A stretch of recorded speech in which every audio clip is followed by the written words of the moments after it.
यह चैनल केवल मनोरंजन के लिए है। हम किसी भी तरह से अंधविश्वास को बढ़ावा नहीं देते हैं। ये बात उन दिनों की है जब मैं 10वीं कक्षा में पढ़ता था। तब मेरी उम्र 15 साल थी। कुछ समय में अपनी फैमिली के साथ रहता था। मेरी फैमिली में मम्मी पापा और मेरी बड़ी बहन भी थीं। मेरे पापा गवर्नमेंट की नौकरी करते थे, इसलिए हमें सरकारी क्वार्टर्स में रहना पड़ता था। जब मेरे पापा का प्रमोशन हुआ था, तब हमने उस कॉलोनी में एक बड़ा सा फ्लैट ले लिया। उसके बाद हम नए फ्लैट में शिफ्ट हो गए। मैं बहुत ही खुश था, क्योंकि मैं सोच रहा था कि मैं अपना एक अलग से कमरा लूंगा।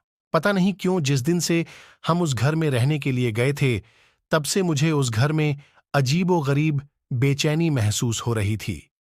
उस घर में मुझे देर से सोने की आदत थी, क्योंकि हमारा टीवी चैनल वाला हर रात को एक नई फिल्म दिखाता था और मेरे मम्मी पापा और बहन दूसरे कमरे में जल्द सो जाते थे।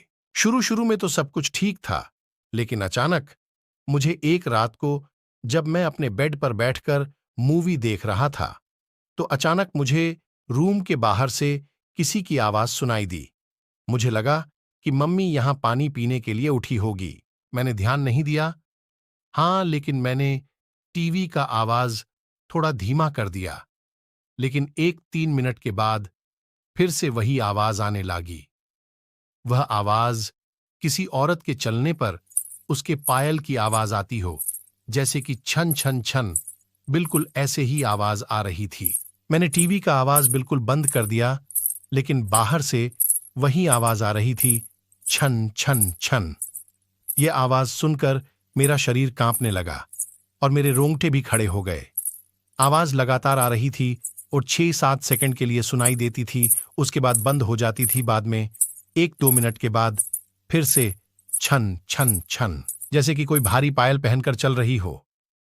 मेरा दिल जोर जोर से धड़कने लगा है। ऐसा लग रहा था कि अभी मेरा हृदय छाती में से बाहर निकालकर मुंह में आ जाएगा। पता ही नहीं चल रहा था कि मैं क्या करूं। मैंने सोचा कि मैं अपने मम्मी पापा को भी उठाकर उनसे सारी बातें बता दूं। बाद में मैंने हिम्मत करके दरवाजा खोला तो अचानक वही आवाज सुनाई दी, छन छन छन। उस समय वही आवाज बिल्कुल मेरे सामने से आ रही थी। ऐसा लग रहा था कि कोई नई परिणीत स्त्री चलकर मेरे पास आ रही हो, लेकिन सिर्फ आवाज ही आ रही थी। सामने कोई भी नहीं दिख रहा था और आवाज भी बिल्कुल स्पष्ट सुनाई दे रही थी, छन छन छन। मैंने मम्मी पापा को जगा दिया और सारी सच्चाई उनको बता दी। मेरे पापा इस बात को मानने के लिए बिल्कुल तैयार नहीं थी।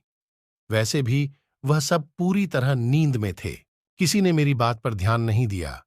बाद में मैं अपनी मम्मी पापा के साथ उनके कमरे में सो गया। ऐसे ही 5-6 दिन निकलने के बाद एक रात को फिर से वही आवाज सुनाई दी, छन छन छन। बाद में मुझे उस आवाज की आदत पड़ गई। आवाज आने का कोई भी समय नक्की नहीं था। कभी कभी वह आज 11 बजे या फिर 12 बजे भी आती थी, परंतु एक बात तो पक्की थी कि वह आवाज सिर्फ मुझे ही सुनाई दे रही थी और दूसरे किसी को भी नहीं। कभी कभी मैं वह आवाज मुझे बहुत ही डर जाता था, लेकिन हमारी कमी कभी भी कुछ भी खराब नहीं होना था। 7-8 महीने बाद हमें एक नया फ्लैट मिल गया और हम वहां पर शिफ्ट हो गए।